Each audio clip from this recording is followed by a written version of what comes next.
Vamos seguir de onde paramos. Hoje, capítulo 2 de Tiago, capítulo 2, versos 14 ao 26.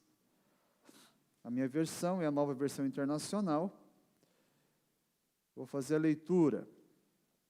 De que adianta, meus irmãos, alguém dizer que tem fé se não tem obras?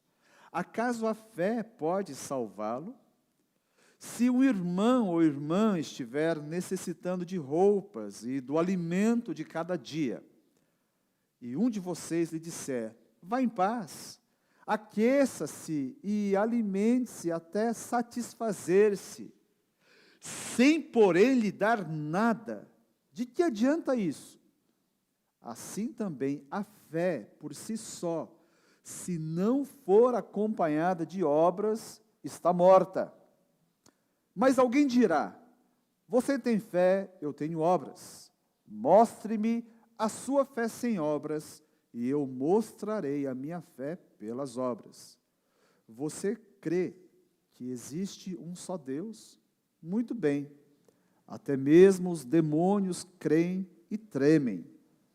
Insensato! Quer certificar-se de que a fé sem obras é inútil? Não foi Abraão, nosso antepassado, justificado por obras, quando ofereceu seu filho Isaque sobre o altar? Você pode ver que tanto a fé como as obras estavam atuando juntas, e a fé foi aperfeiçoada pelas obras.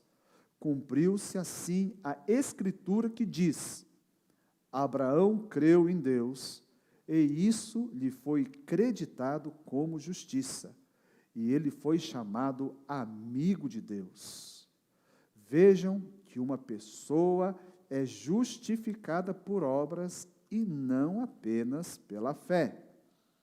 Caso semelhante é o de Raabe, a prostituta.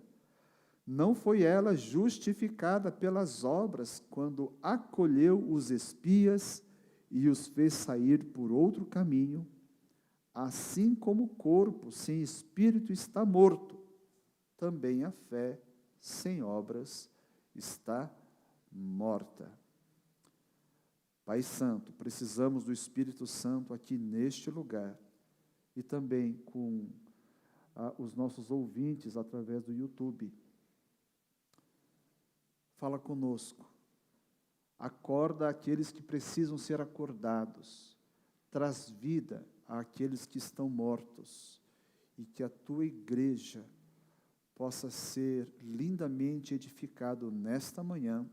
É a nossa oração em nome de Jesus. Amém. Você tem fé? Todo mundo tem algum tipo de fé. Aliás, logo, até crentes, vejam só, vão fazer uma fezinha, mega cena da virada. Aí agora que eu saio da pendura, e alguns ainda têm coragem de orar, falar, Deus, se o Senhor me der essa mega cena, eu vou dar todo o dízimo para a igreja. Achando que vai convencer Deus com uma sem vergonhice dessa, né? Que oração mais, não dá nem para classificar. Agora, a fé, gente, é muito importante, porque é através da fé que nós recebemos a salvação. Efésios capítulo 2, verso 8 e 9. Olha o que a Bíblia diz.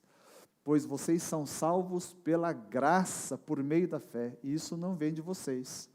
É dom de Deus, não por obras, para que ninguém se glorie. Então, a fé é importante demais. Sem fé ninguém é salvo. E nesse texto, se você reparar bem, nós temos 7 perguntas. E a segunda é particularmente inquietante. Porque no verso 14, ele diz, acaso a fé pode salvá-lo? Por que é inquietante? Porque a gente acabou de ler em Efésios que a fé salva. É pela fé, por meio da fé, que nós recebemos a graça da salvação. Mas em Tiago, olha só, ele nos informa que não é qualquer tipo de fé que salva. Todo mundo tem algum tipo de fé, mas tem uma fé específica que salva. Então, uma grande pergunta é: a sua fé, a minha fé, é a fé certa? Como saber se a fé que nós temos é aquela que se encontra em Efésios? E aí, meus amados irmãos,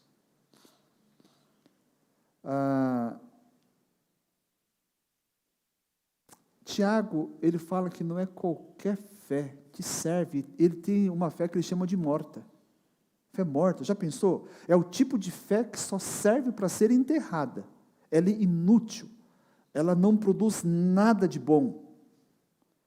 Ele fala lá no verso 17, depois de 26, depois você pode procurar, ele chama a fé de morta, e no verso 20 ele chama a fé de inútil. É o tipo de fé que não salva. É sobre essa fé que ele fala aqui também, irmãos. A grande questão é essa: a minha fé é aquela que salva ou eu estou me enganando? E Tiago nos ajuda a responder isso. Verso 15 e 16. Presta atenção no que ele está falando aqui. Ele está falando num contexto de igreja, hein? Está falando como se ele estivesse falando para nós hoje. E então tem um irmão ou irmã que está necessitado de roupas e de alimento, seja porque está nu, ou seja porque está passando frio e a barriga dele ronca. E você disser: vá em paz, aqueça-se, alimente-se até satisfazer-se, sem porém lhe dar nada. De que adianta isso? O que ele está falando aqui? Se entrar alguém aqui com o estômago roncando, tudo o que ele não precisa é de um discurso religioso. Oh, Deus é bom, Deus é amor, né? Vai na fé, meu irmão, vai na fé e desmaia no meio da rua, morrendo de fome, porque isso aí não enche a barriga de ninguém, e não aquece. Pelo contrário, ele descobre que a igreja é uma geladeira, gente fria e sem coração. A fé verdadeira que salva não é absolutamente um conjunto de doutrinas, sabe, para você guardar aqui na cabeça. Não é isso. A fé verdadeira, Tiago está falando aqui para nós, ela produz um movimento. Aonde? Nas nossas mãos, para acudir o necessitado, nos nossos pés, para ir na direção do necessitado, no nosso coração, que não deixa a gente se conter num egoísmo pecaminoso e ficar indiferente a essas pessoas. A fé bíblica produz essa movimentação toda na nossa alma. Veja lá, eu costumo falar, eu repito isso à exaustão na nossa aula de escola bíblica, que toda doutrina importante nas Escrituras, ela se repete, em vários lugares, sim, né? Ela se repete muitas vezes, e essa mesma ideia do apóstolo Tiago é apresentada pelo apóstolo João. Se não, veja, primeira carta de João, capítulo 3, versos 17 e 18. Diz lá João: se alguém tiver recursos materiais e vendo seu irmão em necessidade, não se compadecer dele, como pode permanecer nele o amor de Deus? Filhinhos, não amemos de palavra, nem de boca, mas em ação e em verdade. O amor tem que ser em ação e verdade. Amor de palavra é uma dica. Hoje é almoço de domingo, na casa de muita gente, não é? Tem almoço de domingo ou não? Ou é jejum de domingo? Almoço de domingo. Então, eu vou falar para os homens casados aqui. A patroa vai fazer aquele almoço topzera. Aí depois que você come, você olha para o olho da sua esposa, lá no fundo, e fala assim: amor, que almoço. Né? Muito obrigado, eu te amo demais. Né? Agora dá licença que eu vou dormir. Tudo que você falou, até a poesia que você criou foi para o lixo. Não serve para nada, ela não quer isso. Ela quer que você declare o amor aonde? Aonde, César? César sabe das coisas. Tá vendo? O César entende das coisas. É na pia, né? É ali que é. Maior declaração no domingo. Você quer falar assim, esposa, eu te amo? Você pega a bucha, pega o sabão, fala assim, mulher, desaparece daqui, vai descansar. Isso aqui é declaração, não é um amor bem eloquente? É? Amor aqui, gente, daqui não serve para nada. Não serve para nada, não tem nada de romantismo aí. Muito bem. A Bíblia fala em ação e em verdade. Esse é o amor, que é resultado de uma fé bíblica. Então, fé verdadeira é igual amor verdadeiro. Atos de compaixão, né? Verso 17. Assim também a fé por si só, se não for acompanhada de obras, está o quê, gente? Morta. Está morta. Vamos aí, a gente presta atenção para você concluir se a sua fé é viva ou se a sua fé é morta. Por quê? Porque nós não somos carro funerário, tá certo? Para ficar carregando defunto. Carregar fé morta é só para carro funerário. Não deve ter lugar na vida do crente. Aliás, se você descobrir que a sua fé é morta, você nem crente é. Porque fé morta não salva. Se não é salvo, não é crente. Então você precisa se converter. Essa é a verdade. O crente só pode ter fé viva. Verso 18. Olha só. Mas alguém dirá, você tem fé, eu tenho obras. Mostre-me a sua fé sem obras, e eu mostrarei a minha fé pelas obras. Qual que é o embate aqui? Tem gente que pensa que o problema aqui é fé versus obras. Não é isso. Né? O doutor Douglas Moo, professor de Novo Testamento do Wheaton, ele diz que o que está sendo discutido aqui é fé com obras versus fé sem obras. Não é fé versus obras. A fé e obra, ela não se digladiam. Não tem problema nenhum. Percebem? Então, a fé verdadeira, olha o que ele diz. Mostre-me sua fé e eu mostrarei. Mostra-me. Então, a fé verdadeira, ela pode ser mostrada. Não é interessante isso? Ela é invisível, mas a gente pode ver o seu resultado. A produção da fé é plenamente visível. Por isso que ele fala, mostra, mostra. A gente vê pelos efeitos, assim como o vento. O vento a gente não enxerga, mas você percebe o vento. Você sente o vento. Você vai no mar e você vê aquele navio, aquele barco à vela que pesa toneladas. Ele começa do nada a se movimentar quando as suas velas são pressionadas pelo vento. O resultado do vento você vê. Você não vê o vento, mas você vê o resultado. A fé a gente não enxerga, mas o resultado da fé a gente enxerga. A Bíblia diz isso. Tá certo? Então quem fala assim, não, Deus transformou meu coração, mas ninguém vê nada. Tem alguma coisa errada. Essa conversão aí, a pessoa não é um convertido, é um convencido, né? Tolamente convencido. Ele tem uma fé morta. Ele está indo para o inferno e não sabe. Verso 19. Você crê que existe um só Deus? Muito bem. Muito bem. Até mesmo os demônios creem e tremem. Você sabia que os demônios eram crentes também? Que coisa maluca. Assim, gente, ateísmo é uma bizarrice moderna. Séculos atrás não existia ateísmo. Não só uma bizarrice moderna, como exclusivamente humana. Porque nem os demônios são ateus. Os demônios, eles creem tanto em Deus, eles acreditam tanto na existência de Deus, que isso provoca as suas emoções. E chegam a tremer, porque eles sabem que um dia o fim deles virá. Já está escrito. O dia que Jesus voltar e levar a sua igreja, será o fim de Satanás e todos os anjos que o seguiram.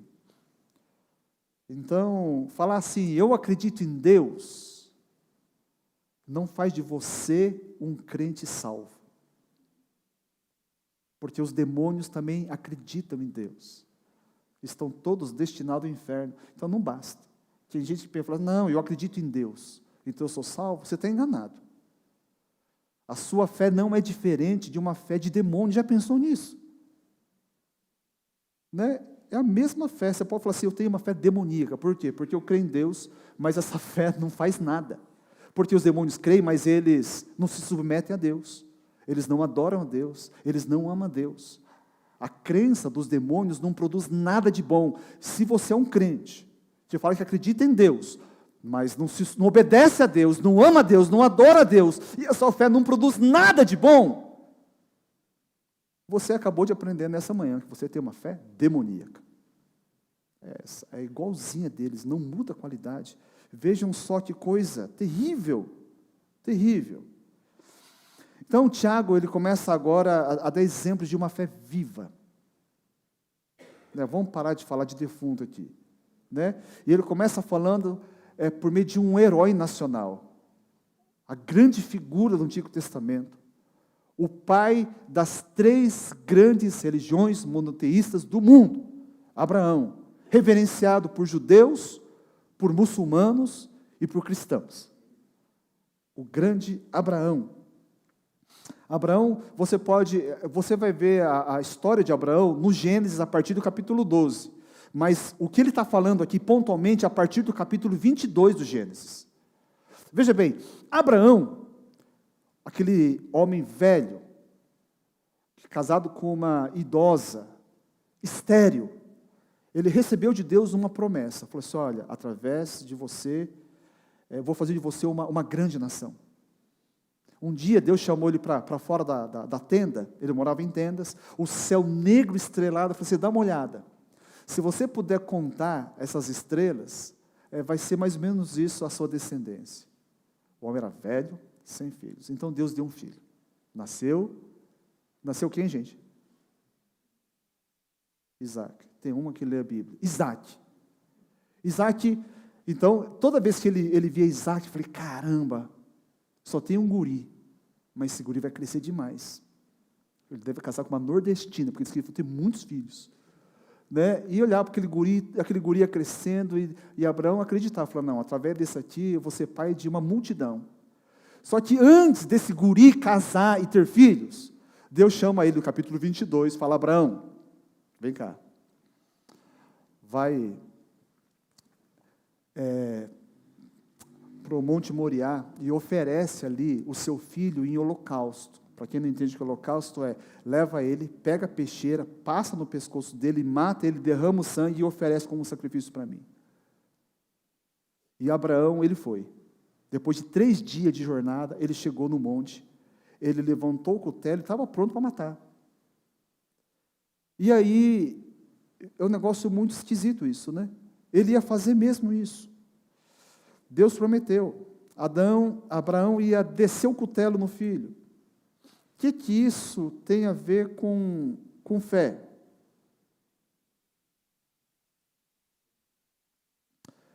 Porque Deus, veja bem, Deus prometeu, falou, olha, através do seu filho, você vai ter, através desse filho, Isaac, não de Ismael, de quem descende os árabes.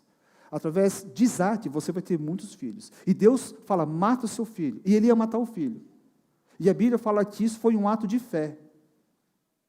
Como que ele ia ter muitos filhos, uma enorme descendência, se ele ia matar aquele de quem viria essa descendência? Isso é um problema sério. Deus prometeu o que ia fazer, mas está mandando eu matar. A conta não fecha. O que Abraão pensou? A Bíblia não fala, mas eu penso por ele. Eu vou pensar por Abraão.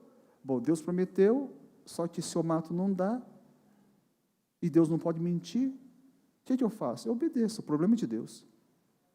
Se Ele prometeu, Ele vai cumprir. Como? Não sei. né? Eu posso concluir isso porque Hebreus, a gente não sabe. Porque é importante você ler o Antigo e o Novo Testamento. Quem lê só o Antigo não consegue sacar uma coisa. Hebreus, ele vai jogar luz nesse texto. Se não, veja, Hebreus 11, 17 a 19. Esse momento dramático na vida de Abraão. Veja lá, pela fé, Abraão, quando Deus o pôs à prova, ofereceu Isaque como sacrifício. Aquele que havia recebido a promessa estava a ponto de sacrificar o seu único filho, embora Deus lhe tivesse dito: por meio de Isaque a sua descendência será considerada. Abraão levou em conta que Deus pode ressuscitar os mortos e figuradamente recebeu Isaque de volta dentre os mortos. Se ele realmente tinha fé, ele tinha que obedecer. Então, a fé de Abraão era tão grande na palavra de Deus, que se Deus falou: olha, através de Isaque, então eu vou matar Isaque. E se eu vou matar, Deus vai ressuscitar, porque senão não tem como ele cumprir a promessa. A fé tem que levar as últimas consequências. Se Deus falou, eu creio. Então, a fé tem que produzir um movimento. A fé não é para deixar guardado aqui. Quem tem fé só aqui, não tem fé nenhuma. Não tem fé nenhuma. Não é essa fé viva que a Bíblia está falando. Né? Tiago diz então que, assim como Abraão, né, no verso 24, uma pessoa é justificada por obras. Justificada aqui, gente, não é no sentido que o apóstolo Paulo costuma imprimir nas cartas dele. Quando Paulo fala justificado, ele quer dizer o quê? Declarado justo, inocente, não é isso. E em Tiago, a ideia é provado, né? Ele prova ser justo. Ele prova. Então, Abraão, através da obra, da sua obediência, ele provou que ele era alguém que realmente tinha fé. Por isso, a gente tem que tomar cuidado na Bíblia com palavras iguais. Em contextos diferentes, ele pode ter um sentido diferente. E muitas vezes, autores diferentes, eles usam a mesma palavra com sentidos diferentes. A gente não pode pegar uma mesma e usar como se fosse a mesma coisa.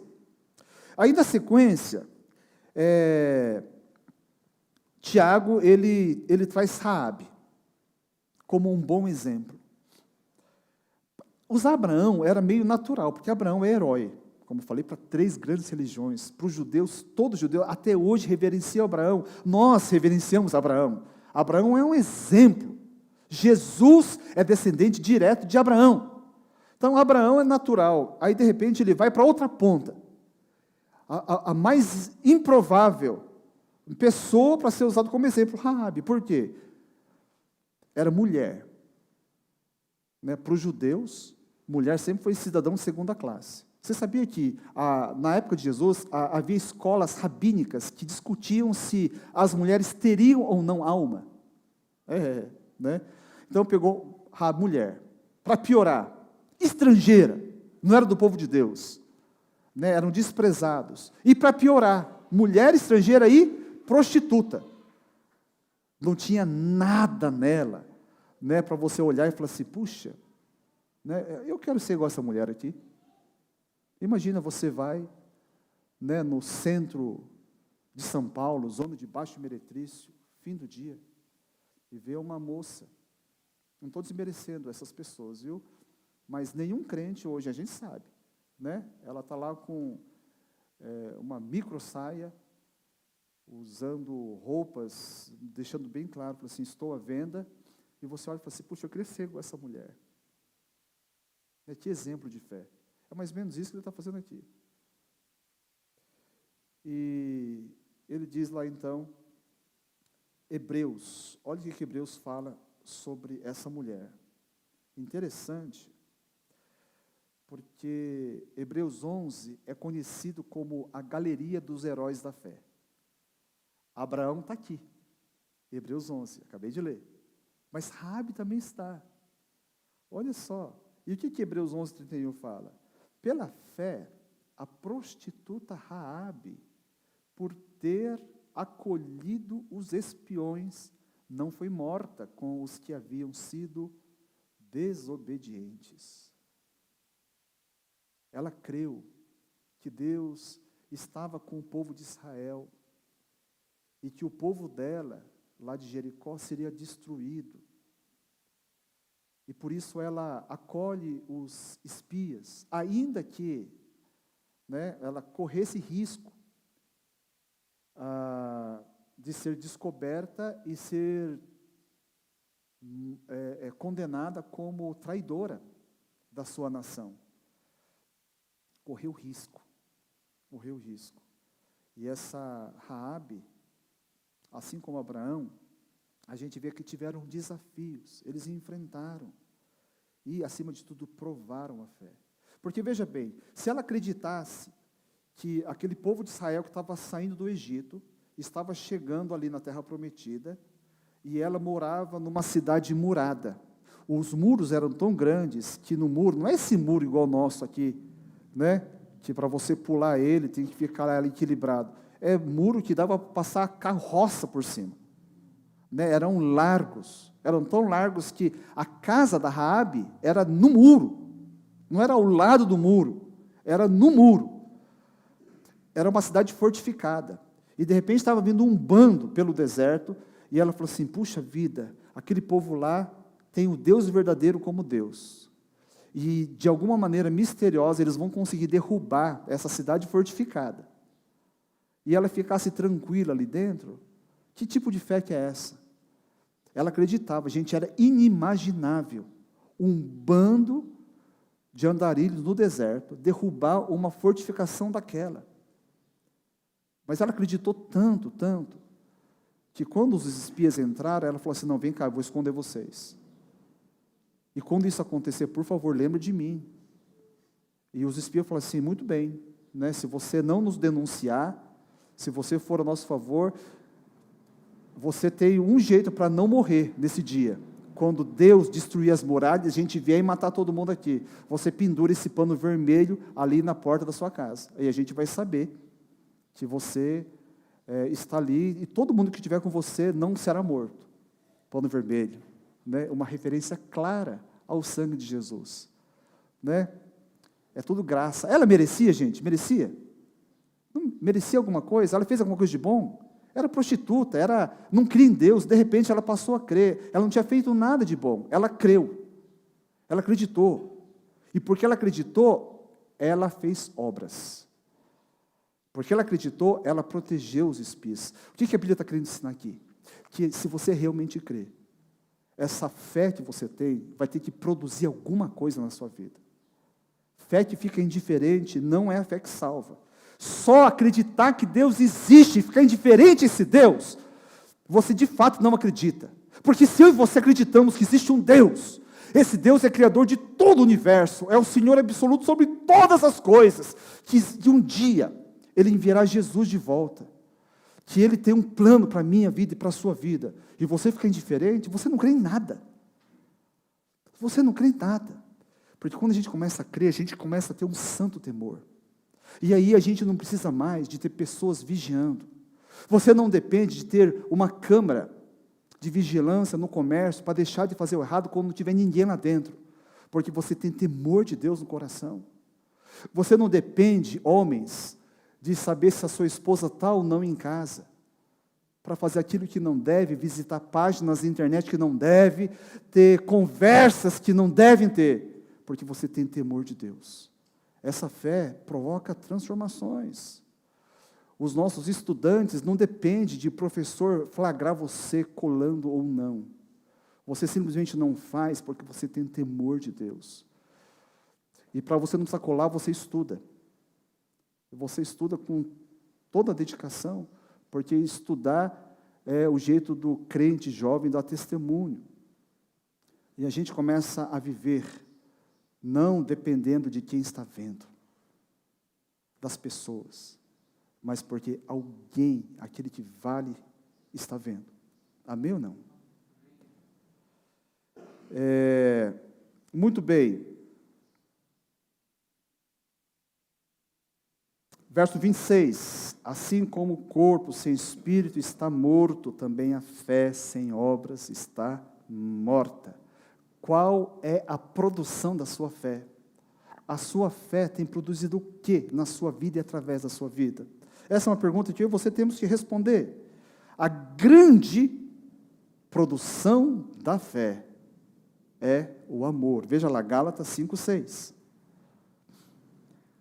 Porque em Cristo Jesus, nem circuncisão, nem incircuncisão tem efeito algum, mas sim a fé que atua pelo amor. A fé atua pelo quê, irmãos? Amor. A fé atua pelo amor. A fé que não se traduz em amor não é a fé que salva. Agora, uma pergunta importante: como conciliar esse ensino de Tiago com o ensino de Paulo, com o qual eu iniciei hoje? Pela graça sois salvos mediante a fé. E aqui ele fala que a fé sem obras. E ele fala no verso 9, né? Não por obras. A salvação não é por obras, para que ninguém se glorie. Efésios 2:9. Agora, Tiago, ele fala o quê? Que a fé sem obras é morta. Calma aí, então, como é que fica? Parece que tem uma confusão aqui. Paulo fala que as obras não salvam.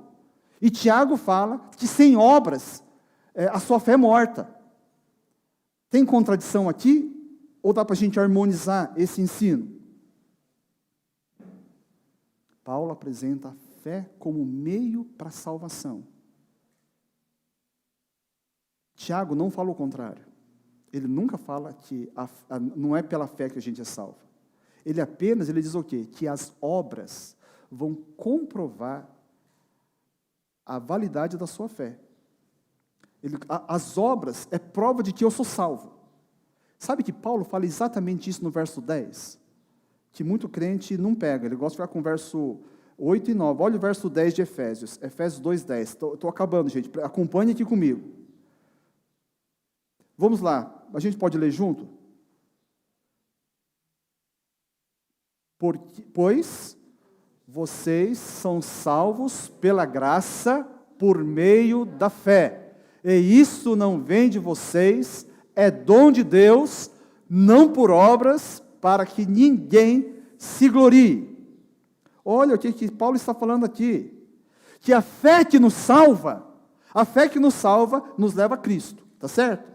Agora, esse Cristo que fala no verso 10, vai transformar a gente em gente produtiva, que tem boas obras, obras de compaixão. Paulo está falando aqui.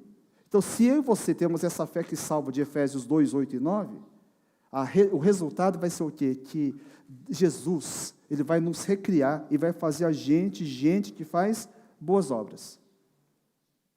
E eu acredito que boas obras, 100% boas obras, somente o cristão pode fazer. Porque aqueles cuja a religião fala assim, olha, se você não fizer boas obras, você não vai ser salvo. Essas boas obras não é boas obras. Por quê? Porque ele não está pensando no próximo, ele está pensando em si. Eu vou fazer boas obras, porque se eu não fizer, eu vou para o inferno. Então, eu uso essa boa ação como um meio de ir para o céu. A pessoa já não é o fim, é o meio. A Bíblia diz o contrário, que como eu já sou salvo, o meu lugar no céu já está garantido, então quando eu faço bondade para o outro, eu não tenho interesse de ir para o céu, porque eu já sou alguém do céu, já sou cidadão do céu. Então, eu já não estou usando ele como passaporte para ir para o céu. Eu uso ele como o fim, como objetivo para o qual eu fui criado. Eu fui criado para boas obras. Para boas obras. Por isso, o crente que não vive isso, ele é um crente frustrado. É o Neymar que fica no banco de reserva. É mais ou menos isso. Não faz sentido. Né? É a fadinha do skate, né, andando de bicicleta. O crente, ele tem que viver a missão para a qual ele foi criado, prática de boas obras. Charles Swindoll é um autor muito, muito querido, não sei se ele já morreu, né, já era de bastante idade. Ele, para a gente entender esse negócio de fé e obras, Tiago e Paulo, ele usa uma metáfora, ele usa a árvore. Ele diz que a fé seria a raiz dessa árvore, e as obras são os frutos dessa árvore. Aí a gente harmoniza muito bem. Boa essa, né, Daist? A fé é a raiz, os frutos simplesmente são as obras. Então, como diz Paulo em Romanos, a fé começa por ouvir, né, a mensagem de Cristo. Essa mensagem a gente elabora, a gente pensa, porque ele também é pensar. Essa elaboração da nossa fé, ele transforma o nosso coração e ele passa a dominar todo o nosso ser. A fé não pode parar aqui. Ele tem que passar por todos nós. Ele tem que nos transformar. Então, a fé viva, ela produz boas obras. Fé concreta produz obras concretas. Papo religioso só irrita as pessoas. Papo religioso não atrai ninguém. Né? Chega de conversa. Vamos viver a prática desse amor. Curva sua cabeça, nós vamos orar. Em nome de Jesus.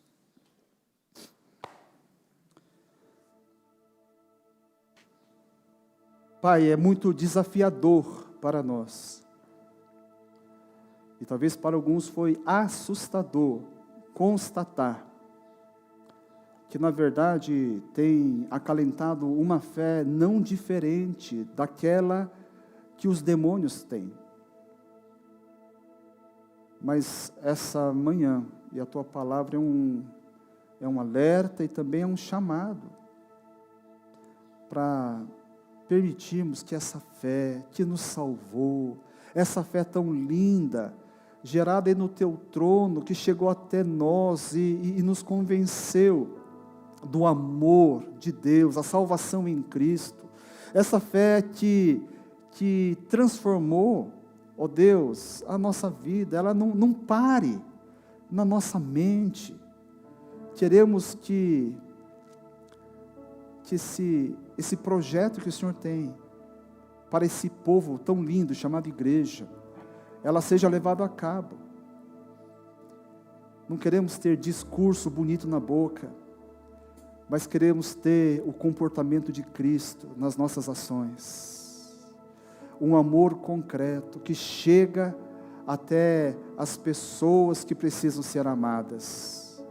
Ajude-nos, Senhor, ó Deus, a dessa maneira sermos luz nas trevas, sermos sal fora do saleiro, preservando e conservando a vida no mundo, sermos o cheirinho de Jesus para aqueles que estão lá fora. Se temos falhado, e certamente temos, misericórdia, nos perdoe e ajuda-nos a enxergar os pontos cegos da nossa vida nessa matéria da fé que se traduz em obras, para que todos, ó Deus, a começar desses que estão conosco, dessa nossa pequena igreja, experimente o amor através do irmão que tem uma fé viva, uma fé pujante, uma fé que produz. Assim nós oramos, ó Pai, e dessa maneira Jesus Cristo seja honrado no meio de nós, e o mundo possa ver que Jesus realmente vive no meio de nós. É neste nome que nós oramos. Amém e amém. Coloque-se de pé, vamos adorar o Senhor.